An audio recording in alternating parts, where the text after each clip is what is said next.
대한야구심판위원회 방문을 환영합니다. 더 많은 영상은 네이버 밴드 슬기로운 심판생활을 방문해 주시기 바랍니다. 그럼 시작합니다. About this play, it's a tag play at home plate. Let's watch it and we'll talk about it. Slapped to the third baseman, comes to the plate. They got the out there. No, the ball got away. He's safe. The ball got away from Anderson. Anderson arguing that he put the tag on him. But the umpire called him safe and we're tied at 2. Jarrett Brown came home with it immediately, and it looked like Robertson was out. But then after contact, the ball comes out.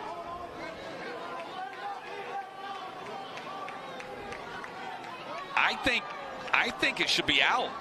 What do you think? I think the mask knocks the ball out of the hand. He was going to show the umpire he had it, and the mask actually knocked the ball out. I agree with you. I think it wasn't the contact. He's got the ball through the tag, and then the mask flies off his head and knocks the ball out of his catcher's mitt. This is a fascinating question. The first thing we have to establish is that the collision at home plate was legal. The runner was going straight into the base. The catcher gave the runner a path, then got the ball, then moved over to tag the runner. Everyone was legal as far as the collision is concerned. That said, we can now move on to the tag discussion. Okay, so College Rule 278, this is the definition of a tag. The action of a fielder in touching a base with any part of the body while holding the ball securely and firmly in the hand or glove, or touching a runner with the ball or with the glove while holding the ball securely and firmly in that hand or glove. The fielder shall maintain or regain control of body, and if drops the ball due to lack of body control or control of the ball, it is not a tag. A voluntary and intentional release is substantive proof of complete control. Remember that phrase, voluntary and intentional. The umpires are on the headsets because tag plays are reviewable. The tag is applied. The catcher's mask knocks the ball out of the catcher's mitt. The great question you asked, is that just a continuation of the play? It would appear that, to me, that's kind of like what happens at second base. I would have to have an explanation from an umpire to tell us. I mean, for instance, when you catch the ball from like the third baseman and you start to go towards first, but you've already touched the bag, right, and then the ball pops out, that's generally an out. Right. Thank you for asking. The difference between what was just described, the pivot play on a double play, so to speak, the transfer, and this play is that the catcher's mask is involved, and the catcher's mask knocks the ball out of the mitt.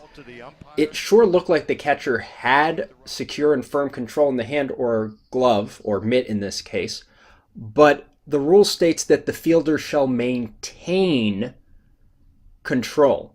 And if the fielder drops the ball due to a lack of control, in this case of the ball, it is not a tag. Because of the phrase shall maintain. And then the final phrase that's relevant is voluntary and intentional. The release of the ball must be voluntary and intentional. On a transfer, the fielder means to transfer the ball, and that's why it pops out. But in this case, the mask gets to the mitt first. The fielder doesn't have the opportunity to do a voluntary and intentional release, because the mask causes the ball to involuntarily and unintentionally pop out of the mitt. For that reason, the umpire ruled the play out. This is sort of an extension, if you will, of the original play, or as some people might say, this is a dropped ball with extra steps. Instead of the fielder's collision itself causing the ball to come loose, the fielder's collision caused the mask to come loose, and then the mask hit the mitt to cause the ball to come out. So again, it's a drop with extra steps, all caused by the collision with the runner, which, as we previously established, was a legal collision with the runner sliding headfirst into home plate. And then the mask flies off his head and knocks the ball out of his catcher's mitt. While we're here, let's talk about the professional rule. It is not a tag if simultaneously or immediately following touching a base or touching a runner, the fielder drops the ball. In establishing the validity of the tag, the fielder shall hold the ball long enough to prove that they gave complete control of the ball. If the fielder has made a tag and drops the ball while in the act of making a throw following the tag shall be adjudged to have been made. That's the transfer rule. But again, if we watch the replay, the fielder might try to go up to transfer, but they never get there because the mask preempts it. So that is what simultaneously or immediately following his touching, and it's really following, it's not simultaneous, means. Let's play it in real time, and let's time exactly how long it takes from the initial tag until the ball comes out of the mitt. Slapped to the third baseman, comes to the plate. They got the out there. No, the ball got away. He's safe. The ball got away from Anderson. Anderson arguing that he put the tag on him. So again, college, voluntary and intentional release. Pro, in establishing the validity of the tag, the fielder shall hold the ball long enough to prove that they gave complete control of the ball. Is 0.48 seconds deemed long enough to prove complete control? Your mileage may vary. But in college, I just don't see the voluntary and intentional release that the rule wants for this play. I think it should be out.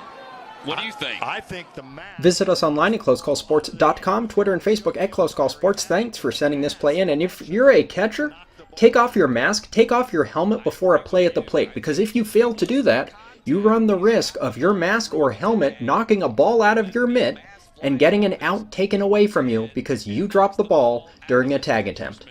We'll see you on the site.